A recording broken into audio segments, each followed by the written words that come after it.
PreNats. Tell me about that performance. What were you doing in training that perhaps got you thinking that you were going to have sort of a mini breakout this early in the season? Yeah, we went into PreNats, everybody, the whole team, on pretty tired legs. It was just a big block of training. Andy's described it us many times that we're just going to train through everything and start backing off maybe around regionals. And so as a team, we're really, really tired going into it. But some people run better when they're tired. And I saw the pack starting to separate. And about 2K to go, I just went with the lead pack and started to catch people. So I wasn't really expecting anything going into it. We were just told to run with our teammates most of the race. And then if you feel good towards the end, make a move. Did you feel like you had tired legs during the race? Yes, for sure. Yeah.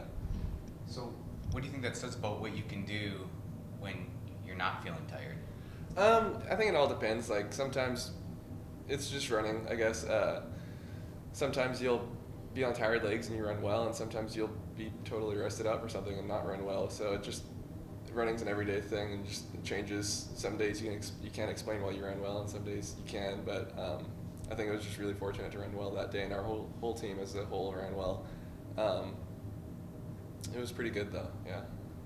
Mentally, how did that performance affect you as you head into the championship season, as they like to call it? It was good. The performance was definitely my best one I think I ran for the university. It was just, last year was rough trying to adjust to the 5K to 8K or even 10K sometimes. I think the main thing we learned this year was, as a team, Andy told everyone we need to focus on relaxing and just making a strong move the last mile, because that's when you catch people. And so far that's worked out, just training hard through things. And I think the harder you train, the easier it is almost to relax in a race, because you have to conserve as much as you can. Was it more of a it's about time feeling for you, or like a eureka moment, like now I'm where I need to be to contribute?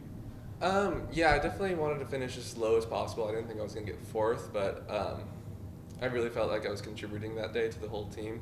Ed's always going to do his part, finishing first or probably first every time, but we all just try to do our part by finishing as low as we can to help the team score, and so I was just really grateful to finish that high up.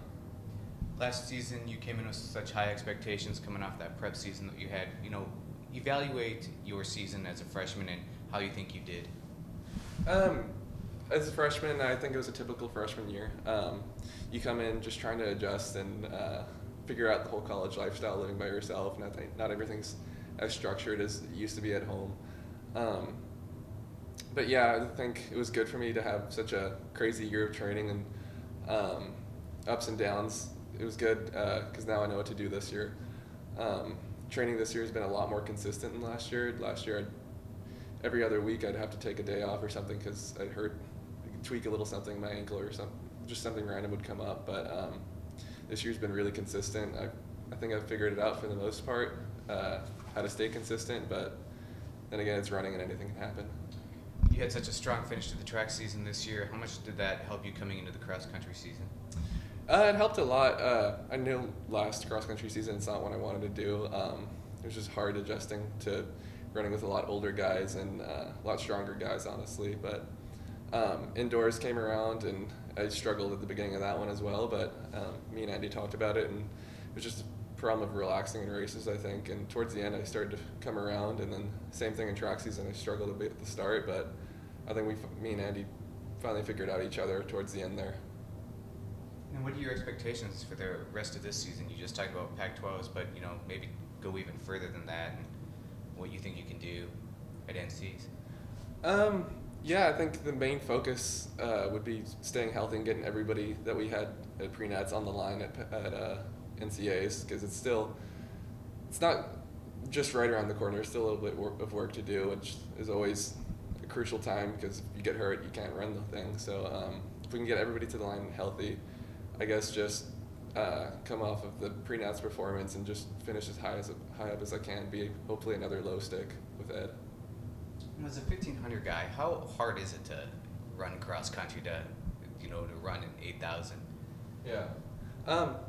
There's different 1500 guys I've learned. I'm more in like the strength end of the 1500 meter side, I'd say.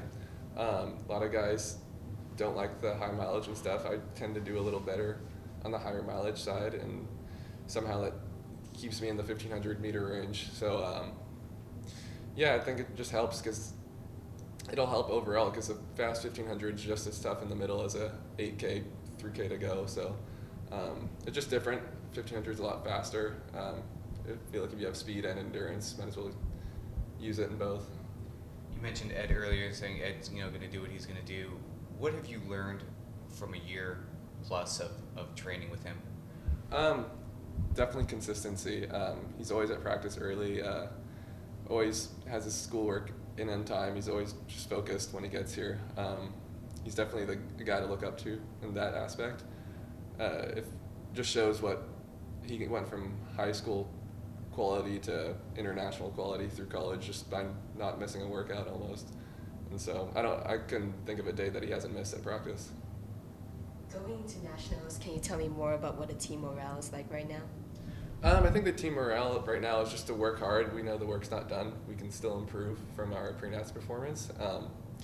And definitely focus on the little things right now, because that's when they sneak up on you when you're still running hard and maybe starting to get a little fatigue this time of year. But if we just keep on top of the little things, we won't get hurt and hopefully make it all on the line. And if we do that and get there healthy, we'll do all right.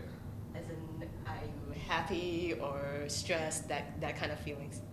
I mean, you just got to go with it. We're doing well now. There's nothing we can do if something happens. We'll just do the best we can every day in the training room and on the trails, and just make sure we stay healthy. Do you have any team goals for Pac-12s, and are you looking forward to running in Arizona, where the climate is going to be probably a little different? Yeah, I think the team goal is the same. Just get in there, and we haven't lost a meet yet, so hopefully maybe win that one too. We're all in really good shape right now, so, and the climate's going to be great. We've been training pretty hard in the really wet rain now. It's getting kind of miserable, but it's going to be nice. Hopefully that makes us tougher by the time we get to that course. Is that a good feeling to train in all this muck and then go down there and Yeah, blue sky, bright sunshine? it might not do anything physically, but mentally, to wake up in the morning and know, hey, I got to go run. It's cold outside, I'm warm in my bed, but I have to get up and I have to go out in the rain. And to have a whole team that does that consistently, it's good. You want to work hard in the race just because you know everybody's put in the yards. So. And how would you describe the team dynamic this year in terms of, you've got some older guys, I mean, obviously with Ches up front, Yeah. and some younger guys who've been around, and then some, you have a kid make his debut, I believe, in pre-nat. So what's that like? It's good. It's not as we've all mixed in pretty well, I think. It's good to all come in with the same goal. We've all got the mentality of we want to see what we can do with this team, and a lot of people have been fighting for the last spots to be on the traveling team because they know this year's team is special, and we could actually do something pretty cool at the NCAA meet if we get there healthy. And I imagine you guys train for the 10K all year. I mean, all year, so the 2K bump after Pac-12s is not going to stress you guys. Not really. We've been telling the younger guys that are just in their first year, 10K is sometimes easier. As the 8K runs on, you run it more like a 5K and hold on the last 3K, I've noticed, but 10K you go out a bit slower generally, but it could be different. But for the most part, that's been my experience. Yep. Thank you. Thanks, Matthew. Yeah, thanks.